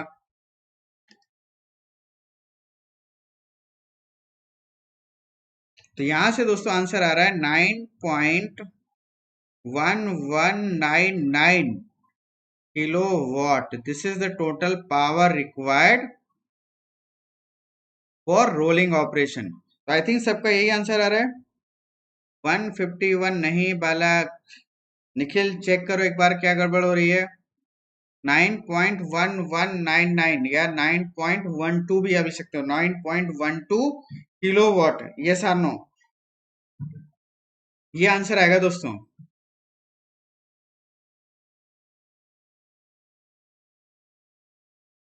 तो चलिए आगे बढ़े दोस्तों, एक लास्ट प्रॉब्लम है, इसके बाद डिफेक्ट्स हैं, 5-7 मिनट उसमें भी लगेगा और अपना रोलिंग प्रोसेस कंप्लीट हो जाएगा, और कल से हम लोग न्यू टॉपिक स्टार्ट करेंगे, ठीक है। तो चलिए एक लास्ट प्रॉब्लम इसको देख लेते हैं। काफी हमने प्रॉब्लम देख लिए हैं, कई वेराइटीज की प्रॉब्लम देखी है, और जो रिमेनिंग प्रॉब्लम से आप लोग खुद ट्राई करिएगा, नहीं बनेगा तो हम लोग डिस्कस करेंगे बाद में। क्वेश्चन क्या कह रहा है, 300 millimetre wide aluminium alloy strip, मतलब यहाँ पे विड्थ गिवन है, this is 300 mm। Strip is hot rolled in a thickness from, यहाँ पे थिकनेस दिया है H0 is equal to 20 mm, and HF is given that is 15 mm। The rolls are 1 metre in diameter, तो diameter दिया है 1 metre means 1000 millimetre, and operates at 100 rpm, that is n is equal to 100 rpm।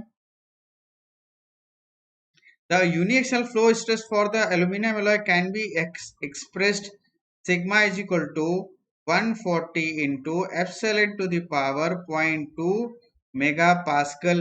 Again flow stress के form में दिया है। Determine the rolling load and power required for hot reduction. यहाँ पे पहले से ही लिख दिया कि लेमड़ा की भैया 0.5 वैल्यू यूज करना। करेक्ट है। तो क्या फाइंड आउट करना, डिटरमिन द रोलिंग लोड, मतलब पी कैलकुलेट करना आपको इन यूनिट दिया है नहीं दिया है, चलो एज्यूम कर लेते हैं किलो न्यूटन में। और आपको पावर कैलकुलेट करना है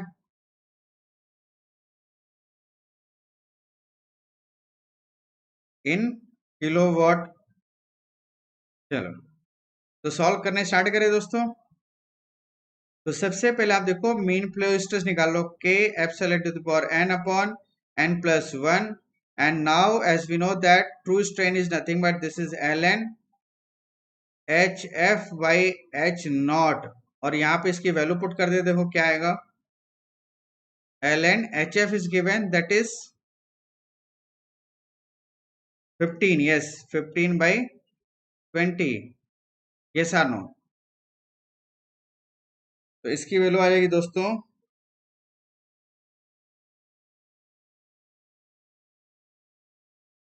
0.2876। आई थिंक ये दोस्तों बन तो जाएगा आपसे आसानी से, फिर भी मैं यहाँ पे बता दे रहा हूँ, है ना।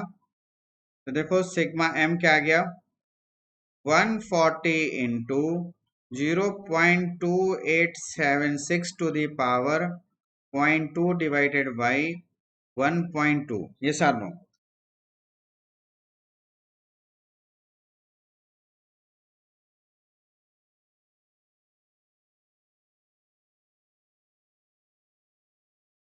Ninety point nine three, yes 0.287 correct है।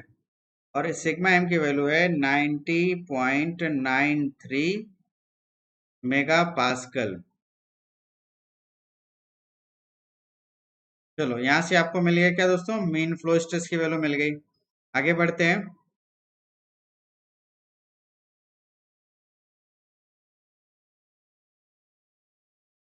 एलपी भी ये एलपी भी कैलकुलेट कर लेते हैं, root of R delta H. तो मैं डायरेक्टली लिख रहा हूँ, डायमीटर 1000 है तो आर क्या होगा 500 इंटू डेल्टा एच 5 है। और इसकी वैल्यू आएगी दोस्तों L N 50, yes or no. इसकी वैल्यू आ जाएगी 50 मिलीमीटर एलपी। अब देखो power is, sorry force, rolling load is equal to sigma M into L P into width. और यहाँ पे डायरेक्टली वैल्यू पुट कर दो, क्या आएगा देखो 90.93 into 50 into width is given, yes 300 correct. और 10 टू द पावर -3 से मल्टीप्लाई कर दो तो ये बन जाएगा किलो न्यूटन। देखो पावर क्या, सॉरी फोर्स क्या आ रहा है, मैं बार बार पावर कह देता हूँ, this is force.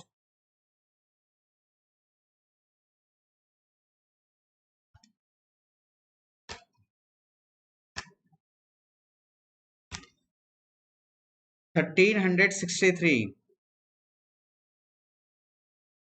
95 kilo Newton, यही आ रहा है क्या सबका। Hello Prateek.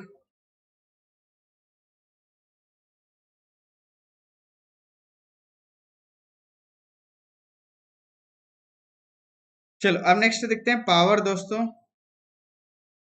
Power is equal to यहाँ पे लिखेंगे 2 times of P into movement R into omega. देखो यहाँ पे क्या है 2, यहाँ पे चलो मैं डायरेक्टली इस बार वैल्यू पुट करता हूँ, 2 into 1363.95 into 10 to the power 3 into movement arm क्या आएगा दोस्तों 0.5 times of L P that is 50 into omega given है दैट इज। और हाँ ये ओमेगा है और विड्थ और ओमेगा में कंफ्यूज मत होना दोस्तों, मैं चेंज कर देता हूँ, नहीं कंफ्यूज हो गई 100%, क्योंकि दोनों जरूरत पड़ रही है। Let's see, this is width B, मैं बार बार डब्ल्यू लिख रहा हूँ बट यहाँ पे मैं विड्थ बी लिखूंगा, ठीक है, अब कंफ्यूजन नहीं होगा। करेक्ट, यस यस प्रतीक वेरी गुड। और विड्थ कितना है दोस्तों 300 मिलीमीटर। और ये आएगा आपका 10 टू पावर -3 से और 10 टू पावर -3, तो ये आपको यूनिट मिलेगा किलोवाट में। करेक्ट है दोस्तों। तो चलिए देखते हैं, इंटू टू इंटू,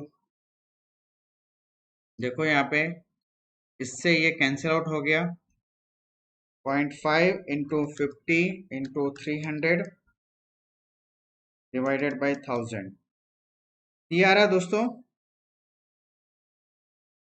20459.25 किलोवाट। यही आ रहा है टोटल पावर।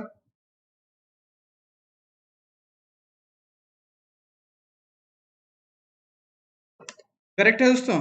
तो इस तरीके से आप कैलकुलेशन कर सकते हो, एक बार चेक भी कर सकते हो।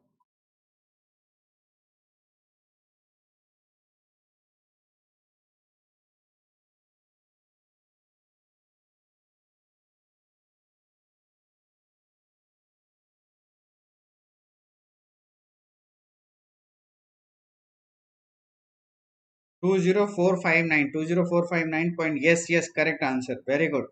तो चलिए ये हो गए न्यूमेरिकल सारे दोस्तों फिनिश। अब एक छोटा सा टॉपिक बचा है, फटाफट देख लेते हैं, रोलिंग डिफेक्ट्स। करेक्ट। तो यहाँ पे देखो कौन कौन से है, मिल स्प्रिंग और elastic flattening of the rolls, wavy edge, alligatoring defect, edge cracking, zipper crack and surface defects. तो इनके बारे में वन बाय वन डिस्कस करते हैं। Elastic flattening of the rolls, यहाँ पे देखो, when your rollers are not having sufficient rigidity, then when you deform the material by applying compressive force, then you can see then roller can deform itself like this। Correct है दोस्तों। Actually roles का shape यहाँ पे देखो, ये जो dotted circle बना है, ये एक्चुअल शेप है रोलर का। करेक्ट है, इस तरीके का होना चाहिए, but because of its own deformation, correct है, ये रोलर इटसेल्फ डिफॉर्म हो रहा है, तो because of this deformation, here you can see here flattening occurs, and because of this proper deformation of the seat cannot be takes place, yes or no। इसे कहते हैं हम elastic flattening of rolls. Correct है दोस्तों। Due to elastic deflection of the rolls, the thickness of the sheet exiting from the rolling mill is greater than the roll gap। Correct है। इसका मतलब क्या हुआ कि यहाँ पे जो मैक्सिमम रिडक्शन हो रहा है दोस्तों, और यहाँ पे जो फाइनल हाइट आपको मिल रही है, वो कुछ यहाँ पे सपोज अगर मैं कह दूं this is maximum reduction H F. Correct है, मैक्सिमम रिडक्शन एच एफ, और यहाँ पे है H F dash after after passing the rolls, ये सानो। तो यहाँ पे जो एच एफ डैश होगा, it will be greater than H F. और ऐसा क्यों हुआ, because of elastic recovery.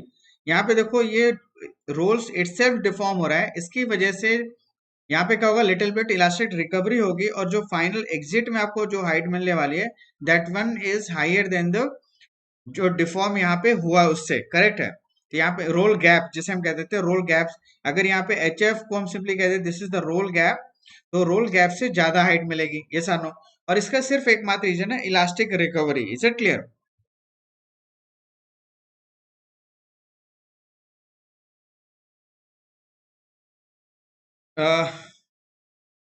Yes yes, you are right. यहाँ पे मैंने विड्थ, डब्लू को विड्थ ही एज्यूम कर लिया, जबकि ये विड्थ नहीं है। Yes, very good Prateek. यहाँ पे हमने डायरेक्टली विड्थ कंसिडर कर लिया, इसको मैं फिर से एक बार करेक्ट कर देता हूँ। ऐसे ही कैलकुलेशन मिस्टेक हो जाती है दोस्तों, जब हम थोड़ा सा लैग करते हैं। करेक्ट है, थोड़ा सा ढिलाई हमने बरती और इमीडिएट एरर होने के चांसेस फटाफट बढ़ जाते हैं। करेक्ट है, देखो यहाँ पे कैसे इसे आप करेक्ट करो, 2πn/60, यहाँ पे ऐसे कर दो। करेक्ट है। और n की जगह आप 100 रख दो और कैलकुलेशन कर लो, तो आपको यहाँ पे पावर मिल जाएगा। और अब मुझे बता सकते हो यहाँ पे पावर क्या आएगा प्रतीक? वेरी गुड, आपने सही रॉन्ग यहाँ पे कैलकुलेशन पकड़ा, बहुत सही। यहाँ पे बाय डिफॉल्ट मैंने गड़बड़ कर दी, यहाँ पे डब्ल्यू को मैंने यहाँ पे विड्थ एज्यूम कर लिया, जो कि हम हर बार एज्यूम करते आ रहे हैं, और इसी की वैल्यू यहाँ पे मैंने एज इट इज पुट कर दी, जबकि ये विड्थ नहीं है, ये एंगुलर स्पीड है, एंगुलर स्पीड। तो आप लोग देख लेना यहाँ पे क्या आंसर आ रहा है, और किलोवाट में करने के लिए 10⁻³ और 10⁻³ मतलब 10⁻6 से मल्टीप्लाई जरूर कर देना, तो ये किलोवाट में आंसर मिल जाएगा। करेक्ट है। तो ये कैलकुलेशन आप खुद ही कर लेना, आंसर मिल जाएगा, डोंट वरी। करेक्ट। तो दोस्तों यहाँ पे हमने देखा elastic flattening of the rolls, correct. तो आई थिंक ये समझ में आ गया होगा elastic flattening of the rolls क्यों होगा, क्या हुआ। चलिए नेक्स्ट, अब आप यहाँ पे देखते हैं next, wavy edge defects.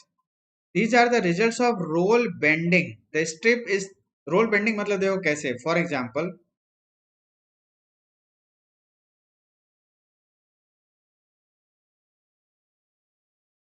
Actually flat rollers कुछ इस तरीके से होने चाहिए थे,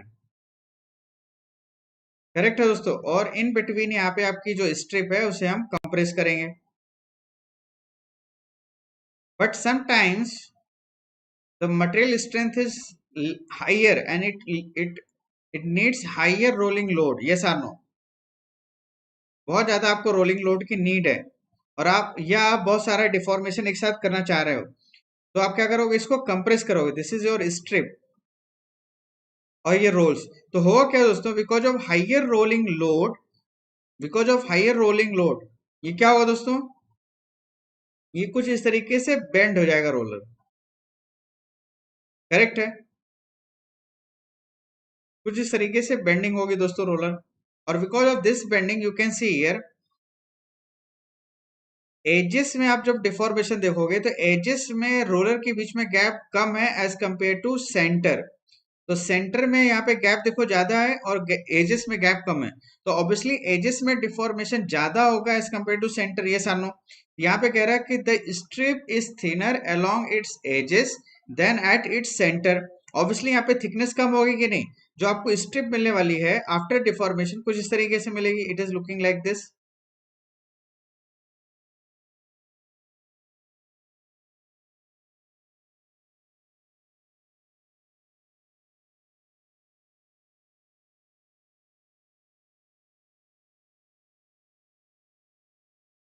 आइडियल कंडीशन में कुछ इस तरीके से स्ट्रिप मिलनी चाहिए थी, yes or no. But exactly आपको स्ट्रिप आइडियली इस तरीके से ना मिलके क्या कह रहा है कि एजेस में तो थिकनेस कम हो जाएगी और सेंटर में थिकनेस बढ़ जाएगी, करेक्ट है दोस्तों, लाइक दिस। कुछ इस तरीके से मिलेगा, करेक्ट है। आपको स्ट्रिप कुछ इस तरीके से, at the edges here we have thinner strip and at the centre higher strip. अब इसकी वजह से प्रॉब्लम क्या होगा दोस्तों, तो इसकी वजह से आप देखो कि एजेस में यहाँ पे रेट ऑफ डिफॉर्मेशन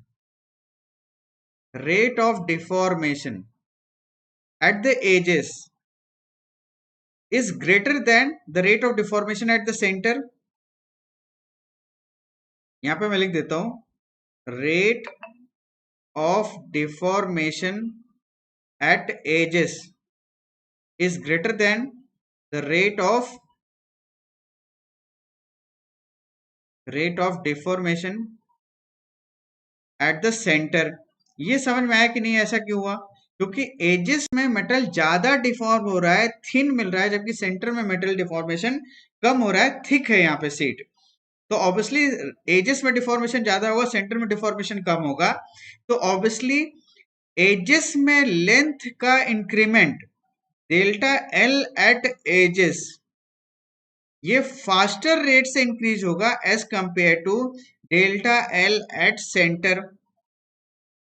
समझ में आया कि नहीं, एजेस में मेटल की लेंथ फास्ट रेट से इंक्रीज होगी जबकि सेंटर में वो स्पीड कम होगा। तो इसकी वजह से उस अनइवन चेंज इन लेंथ को कंपनसेट करने के लिए इस एज को कुछ इस तरीके से वेव फॉर्मेशन करना ही पड़ेगा। तो इस तरीके के डिफेक्ट को कहते हैं हम वेवी एज फॉर्मेशन। तो आई थिंक आप समझ में आ गया क्या दोस्तों, एनीवन? यस निखिल, प्रत्येक समझ में आया ये वेवी एज क्या हुआ, एजेस में डिफॉर्मेशन फास्ट है, सेंटर में डिफॉर्मेशन स्लो है, तो एजेस में लेंथ में इंक्रीमेंट फास्टर रेट से होगा as compare to centre.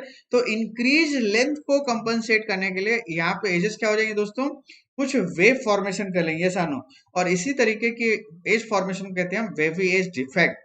Is it clear? And it can be minimised by using camber rolling. इसको हम मिनिमाइज कर सकते हैं कैम्बर रोलिंग से। और क्या होता है कैम्बर रोलिंग में, आने वाली नेक्स्ट स्लाइड में बताऊंगा। देखो यहाँ पे देखो, मैंने आपको कहा था ना कि जब रोलिंग लोड ज्यादा होता है तो कुछ इस तरीके से रोलर्स बेंड हो जाते हैं। यहाँ पे देखो ये जो फ्लैट सरफेस है ये आइडियल सरफेस है, करेक्ट है। लेकिन एक्चुअल में जब आप हाई लोड अप्लाई करते हो तो ये डॉटेड सरफेसेस मिल जाती है और ये इंडिकेट कर रहा है कि किस तरीके से आपका रोलर बेंड हो रहा है। करेक्ट है। और जब रोलर बेंड होगा तो यहाँ पे एजेस ज्यादा थिन होंगी as compare to centre. Centre पे मेटल कम डिफॉर्म होगा, एजेस पे ज्यादा होगा। तो इसको अवॉइड करने के लिए हम कैम्बर रोलिंग करते हैं। और camber rolling is nothing but, आप देखो कि रोलर आपको कुछ इस तरीके से बेंड हो रहा था, तो इस बेंडिंग के अगेंस्ट में पहले से ही रोलर को कुछ इस तरीके से बेंड करो। आपको ये दिख रहा है कुछ इस तरीके से, you can C like this. आप रोलर्स को पहले ही इस तरीके से बनाओ कि एजेस में थिकनेस कम रखो और सेंटर में ज्यादा रख दो। तो जब आप इसे कंप्रेस करोगे, ठीक है ना, जब आप रोल करोगे तो ऑटोमेटिकली क्या होगा, ये दोनों ही क्या हो जाएंगे दोस्तों, दोनों ही आफ्टर कंप्रेशन फ्लैट हो जाएगी। जो डॉटेड लाइन दिख रही है ये फ्लैट हो जाएगी। तो जो आपने वेवियस टाइप का डिफेक्ट देखा वो डिफेक्ट यहाँ पे प्रोड्यूस नहीं होने पाएंगे। करेक्ट है। तो आई थिंक समझ में आ गया दोस्तों, बोलो एनीवन। तो ये कैम्बर रोलिंग का मीनिंग समझ में आया। ये जो आप कर्व्ड सरफेस प्रोवाइड कर रहे हो, ये आप जो कर्व्ड सरफेस प्रोवाइड कर रहे हो, this is called edge camber rolls. Is it clear? This is called edge camber roll. Correct है। और जब आप लोड अप्लाई करोगे तो ऑटोमेटिकली ये फ्लैट हो जाएंगे। करेक्ट। नेक्स्ट है एलिगेटरिंग डिफेक्ट। एलिगेटर मतलब घड़ियाल जैसा मुंह फाड़ देना। यहाँ पे देख रहे हो सीट है, जब आप रोल कर रहे हो तो एक्सेसिव रोलिंग, यहाँ पे देखो, due to inhomogeneous deformation the material during rolling sheet bifurcates into two parts. Correct है। मतलब समझो कि कुछ ऐसी सीट है जिसे आप डिफॉर्म कर रहे हो और आपने बहुत ज्यादा रोलिंग लोड अप्लाई कर दिया और इन बिटवीन कहीं इंप्योरिटीज वगैरह आ गई और इन होमोजीनियस मटेरियल मिल गया। इन होमोजीनियस मतलब कहीं मटेरियल की स्ट्रेंथ ज्यादा है, कहीं कम है, डक्टिलिटी का नॉन यूनिफॉर्म डिस्ट्रीब्यूशन है। ये कुछ इस तरीके से ब्रेक हो जाएगा, इस तरीके से सीट फट जाएगी, है ना, एग्जैक्टली देखा जाए तो ये ग्लैडिएटर सॉरी एलिगेटर जैसी ये मुंह बना लेता है। तो इस तरीके के डिफेक्ट को कहते हैं हम एलिगेटरिंग डिफेक्ट। ये सानो करेक्ट है दोस्तों। तो आई थिंक समझ में आ गया ये एलिगेटिंग डिफेक्ट क्या है। और याद रखना इसका रीजन है inhomogeneous deformation. Okay next, edge cracking and zipper cracking. Edge cracking और जिपर क्रैकिंग, देखो एज क्रैकिंग तो ये है, यहाँ पे देखो this is edge cracking and this is zipper cracking. Correct. Due to insufficient ductility and barrelling effect edge cracking and zipper cracking forms. दोनों का रीजन है इनसफिशिएंट डक्टिलिटी। जब एज में सीट कुछ इस तरीके से फट जाए दोस्तों तो इस तरीके के हम डिफेक्ट कह देते हैं हम एज क्रैकिंग। और कई बार सेंटर में ऐसे सीटें फट जाती हैं जिसे कहते हैं हम zipper cracking. Is it clear? और इनका रीजन है इनसफिशिएंट डक्टिलिटी। तो ये हुई कहानी दोस्तों रोलिंग डिफेक्ट की। तो दोस्तों हमने सारी रोलिंग प्रोसेस देखी। करेक्ट है। हमने आपको हॉट रोलिंग कोल्ड रोलिंग में डिफरेंस प्रॉपर्ली बताया। हमने सारा एनालिसिस प्रॉपर्ली किया। करेक्ट है दोस्तों। और हमने सारे रोलिंग डिफेक्ट्स देखे और न्यूमेरिकल प्रॉब्लम्स भी देखे। तो इस तरीके से रोलिंग प्रोसेस कंप्लीट हुआ। अब आप मुझे बता सकते हो if you anyone if you have any doubt, किसी को कुछ भी डाउट हो दोस्तों तो आप मुझे बता सकते हो। करेक्ट है। और हाँ यस, मैं आंसर लिख देता हूँ, ये जो आपने मुझे बताया 714 किलोवाट, मैं इसको लिख देता हूँ। यस, जिपर क्रैक कैसे होता है निखिल? यस, देखो जिपर क्रैक का मेन रीजन है इनसफिशिएंट डक्टिलिटी। करेक्ट है। अगर इनसफिशिएंट डक्टिलिटी दोस्तों मिलती है तो रोलर्स क्या हो सकते हैं, सॉरी जो सीट है वो बीच में कई जगह क्रैक फॉर्म हो जाती है, फट जाती है, तो उसे हम कह देते हैं। करेक्ट। और इन दोनों ही डिफेक्ट का रीजन है इनसफिशिएंट डक्टिलिटी। करेक्ट है। अब ये सीट कहाँ से क्रैक होगी ये आप नहीं कह सकते हो, ये ऑटोमेटिकली इस तरीके के हमें रिजल्ट्स मिले थे जब हमने डिफॉर्म किया मेटल को, एक्सपेरिमेंट किया, इस तरीके के रिजल्ट्स मिले, इसलिए इनके डिफरेंट नेम्स रख दिए गए कि अगर सेंटर में अगर सीट आपकी ऐसे फट जाए तो इसे जिपर क्रैक कह देना, एजेस में फट जाए तो इसे आप एज क्रैक कह देना।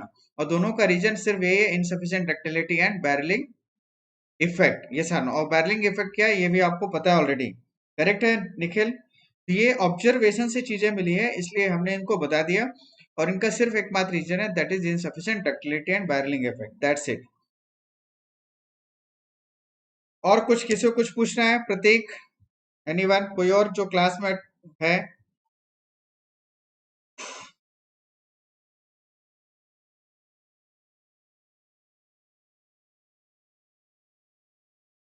और दोस्तों अगर अभी तक आपने लेक्चर को लाइक नहीं किया तो फटाफट लाइक जरूर कर देना।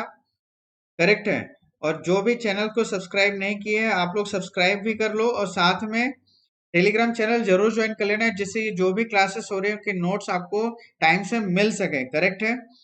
और चैट फोरम भी है टेलीग्राम ग्रुप में, उससे भी आप ज्वाइन कर सकते हो, जिसमें आप डायरेक्टली इंटरेक्ट हो सकते हो जो ग्रुप के स्टूडेंट्स हैं, और साथ में मेरे साथ भी आप डायरेक्टली इंटरेक्ट हो सकते हो। करेक्ट है। तो आई थिंक इतना इनफ है दोस्तों, कल हम लोग नेक्स्ट प्रोसेस स्टार्ट करेंगे। तो चलिए फिर यहीं पे सेशन को एंड करते हैं। Thanks for watching and good night to all of you.